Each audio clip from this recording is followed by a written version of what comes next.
সত্যি কথা বলতে গেলে আমি এটা বলতে চাই না, বাট বিজেপি নেতারাই আমাকে বলেছে যে হিরণ এটা কেন করছে। শ্রীরাম ওনাকে বুদ্ধি দিক, সৎ বুদ্ধি দিক। সম্মুখ সমরে যুযুধান, দুজনেই অভিনেতা থেকে নেতা হয়েছেন। রিলের কোনো অ্যাকশনের সিন নয়, লোকসভার রিয়েল ভোট যুদ্ধে এবার তাঁরা মুখোমুখি।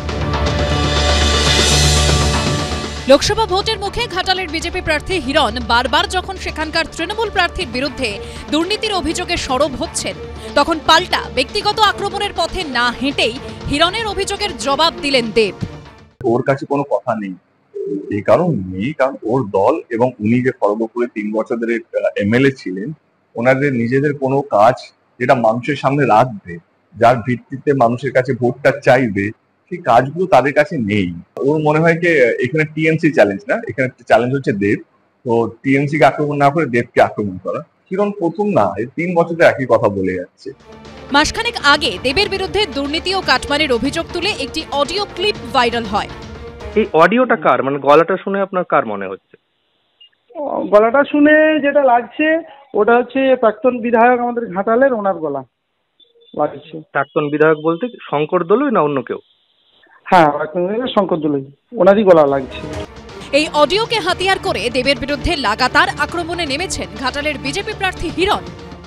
এই যে ঘাটাল লোকসভার ভয়ঙ্কর দুর্নীতি, বীরসিংহ কলেজ এবং ল্যান্ড ডেভেলপমেন্ট ব্যাংক, 3টে জায়গা থেকে ইস্তফা দিয়েছিলেন উনি ভোটের আগেতে।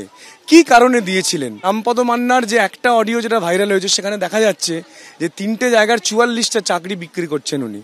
তো এই যে পুরো ধরা পড়ে যাওয়ার একটা ভয়ঙ্কর ভয় যে হিরণ চলে এসছে, সব একটা একটা করে ফাঁস করে দেবে। হিরণকে আমি বুদ্ধি দিচ্ছি, যদি এরকম কিছু হয়ে থাকে 44 জনকে নিয়ে আসুন, কি আমাকে রামপদ মান্না বা দেব চাকরি দিয়েছে এই টাকা নিয়ে, তাহলে ভুলভাল কথা বলে বিভ্রান্ত করে, এটাই তো রাজনীতি। ও খুব দোষ নেই, এইভাবে কথা না বললে মানুষ কথা শুনবে কেন?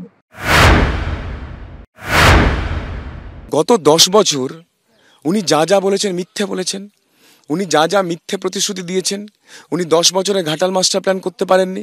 ঘাটাল মাস্টার প্ল্যান থেকে আরম্ভ করে অনেকগুলো কাজ হয়েছে, এবং জনপ্রতিনিধির কাজ কোনদিন শেষ হয় না।